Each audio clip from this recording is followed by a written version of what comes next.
Hi అండి అందరికీ. Welcome to మన ఊరి అమ్మాయి. ఇప్పుడు మనమైతే ఇంట్లోనే ఈజీగా గులాబీ పూలు ఎలా ప్రిపేర్ చేసుకోవాలో చూద్దామండి.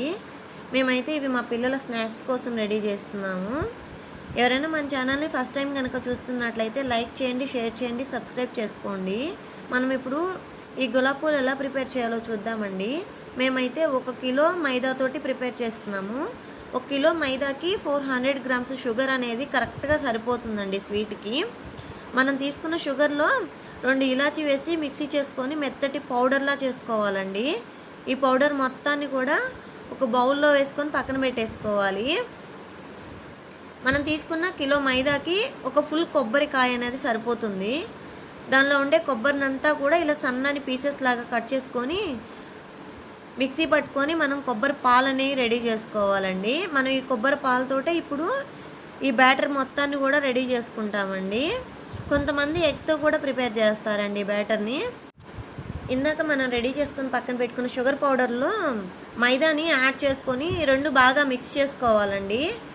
ఈ మిక్స్ చేసుకున్న దాంట్లోనే కొబ్బరి పాలు అనేవి కొంచెం కొంచెంగా యాడ్ చేసుకుంటూ ఉండలు అనేవి లేకుండా సాఫ్ట్గా కలిపి పెట్టుకోవాలండి మనం పక్కన. ఒకవేళ కొబ్బరి పాలు అనేవి సరిపోకపోతే మనము కొన్ని వాటర్ అనేవి యాడ్ చేసుకొని మనం దోశ బ్యాటర్ని ఏ విధంగా రెడీ చేసుకుంటామో ఆ విధంగా రెడీ చేసుకోవాలండి.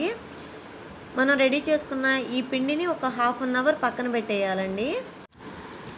½ అన్ అవర్ తర్వాత మనము ఆయిల్ని మీడియం ఫ్లేమ్లో పెట్టి హీట్ చేసుకోవాలండి. మనం ఎప్పుడైతే ఆయిల్ని హీట్ చేయడానికి పెడతామో అప్పుడే గులాబీ పూలు రెడీ చేసుకునేటువంటి గరిటెను కూడా ఆయిల్లో పెట్టి హీట్ చేయాలండి.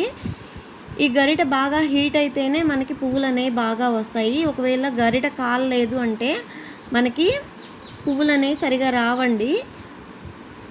అంతేకాకుండా మనం ఫస్ట్ చేసిన 2 పువ్వుల వరకు కూడా ఈ గరిటకు అనేవి అంటుకుపోతాయండి.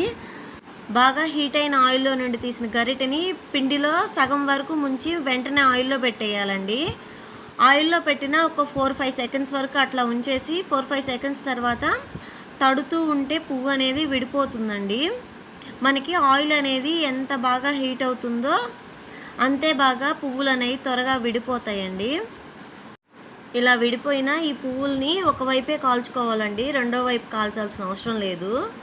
మంచి గోల్డెన్ కలర్ వచ్చిన తర్వాత వీటిని తీసేసుకోవడమేనండి. మన గులాబీ పూలు అయితే రెడీ అయిపోయాయండి. ఇలా రెడీ అయినటువంటి గులాబీ పూలను ఎయిర్టైట్ బాక్స్లో స్టోర్ చేసి పెట్టుకోవాలండి. బయట ఉంటే కనుక మెత్తగా అయిపోతాయి.